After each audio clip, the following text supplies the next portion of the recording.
Welcome back. I'm going to talk a little bit now about some of the characters in the book of Ruth. And I want to start where the book starts, which is with the desperation of Naomi. When we look at her situation in the first chapter, it begins with famine. One can easily imagine that the famine comes about because of drought. I think we have so much access to food at any time of the year that we forget that's not very long ago that this was not the case for humankind throughout the world. It's not until about the 1700s that humans figure out enough about agriculture to move beyond subsistence living. So prior to 1600, 1700s BC, in the Common Era, that long, so just a few hundred years ago, prior to that, people could just really farm and grow enough to get through the next year. So if the weather changes and you face drought, then you don't have enough to eat. And things must have been very desperate because Elimelech and Naomi choose to go to Moab, of all places. But if you're hungry, right, you forget about all those conflicts and you go where you can eat. She's not long in the country and she loses her husband. Elimelech dies. We don't know why. Could have been illness. It could have been abuse, some kind of conflict around his being an alien. But he dies. And then the sons get married. They have two sons that they brought with them, and they, after 10 years, die as well. So here's Naomi. She's got the emotional loss of both of her children and her husband. She's also got the loss of her income because, as I said earlier, women were not allowed to earn a living and that they relied on their men to feed them. So now that's gone. That's just gone. And protection is gone as well. Men could stake their claim over their property and then defend it. And that included defending the women. So women could be sexually abused. They could also be enslaved, right? If a man saw me on the street and he just decided to take me, he could, unless the man in my family went and beat him off, literally beat him off, and said, no, she's mine. You can't have her. So that kind of protection's all gone because Naomi doesn't have men to take care of her. She is childless, which means that she has no future security either, right? You could live until your husband died, and then your sons had the obligation to care for you and to provide for you through your death, and that's all gone. So we hear her say to Orpah and Ruth in chapter 1, the hand of the Lord has turned against me. Call me no longer Naomi, call me Mara. Naomi means pleasant and Mara means bitter.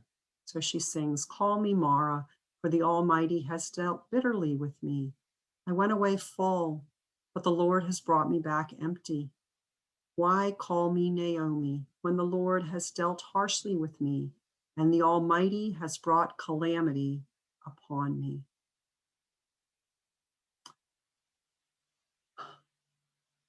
My heart breaks at Naomi's sorrow and desperation.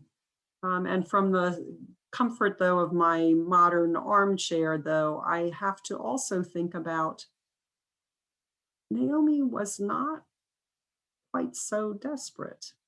She had some resources. First of all, she has the resource of her daughters-in-law, who love her tremendously and who start back on the journey with her, right? So she does have some young bodies that are part of her family and that are so committed to her. She also has some connection with the Moabites, right? Her family has married into the families of Orpah and Ruth.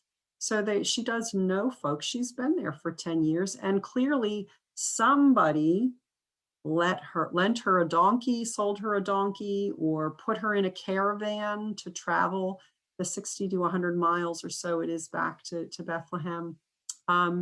So she gets there safely. She needed, probably, my guess is, some kind of help, or another resource I think she has is her own resourcefulness.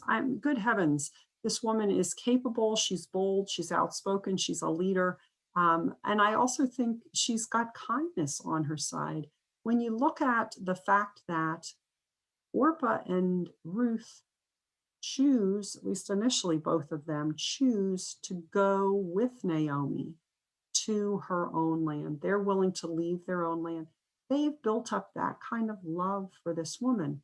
Now, that doesn't just happen out of thin air. All of us who have mother-in-laws or father-in-laws, right, we know how hard it is to build that kind of a really good relationship. Some people have it, some people don't, but it takes effort, and it would take effort on the part of the woman who is oldest, and that's Naomi. She sets the tone. The father and mother in a house set the tone. Realize too, they're not living in separate houses, maybe several neighborhoods apart like we do today. They would live in a compound together. They're on top of each other all the time.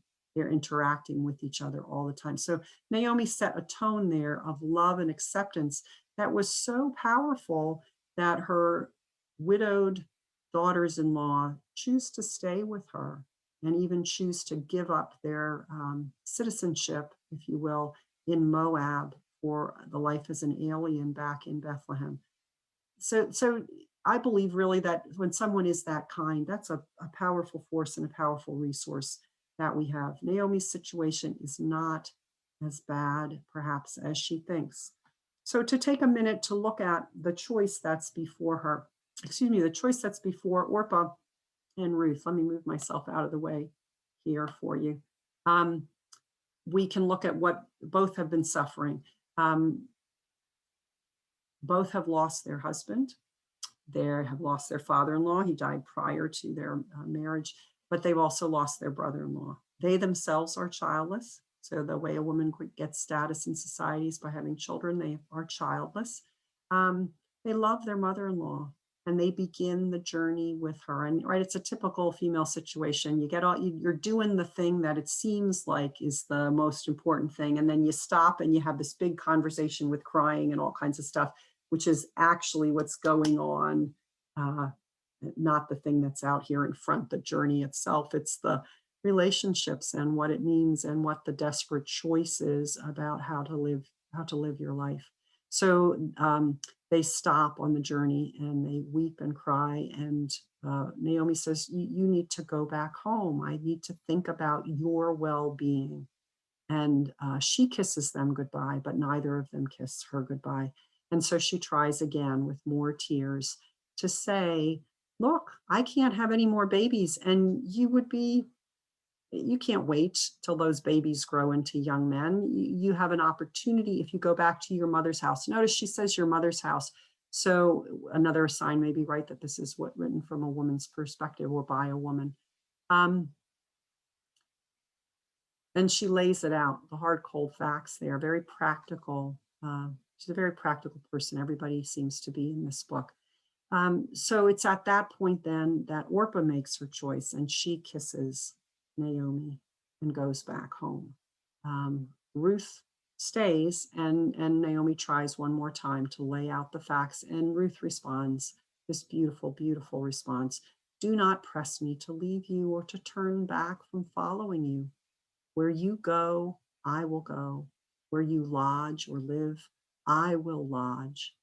Your people shall be my people, and your God, my God. Where you die, I will die. There will I be buried. May the Lord do this and so to me, and more as well, if even death parts me from you. I invite you to do some thinking about the choices. Some commentators over time have painted Orpah as a foil to Ruth, someone who made the wrong choice. But this past weekend, I was listening to a Syrian refugee tell his story at another retreat here at Cranaleith. And he talked about how the 6 members of his family each faced the decision of what to do when Aleppo, their home city in Syria, became a battlefield. And each member of the family chose something different. And he talked about how hard those choices were. Each one carried consequences with it that were difficult: to stay, to go, where to go, to submit to human trafficking, all of those things. And even now, 10 years later, man has gotten a master's degree at Villanova. He is married and is expecting a child. He still wonders about his choice. Was it the right choice? And he doesn't know. And he won't judge the choices that his siblings made. It was very powerful about the reality of how difficult our choices are.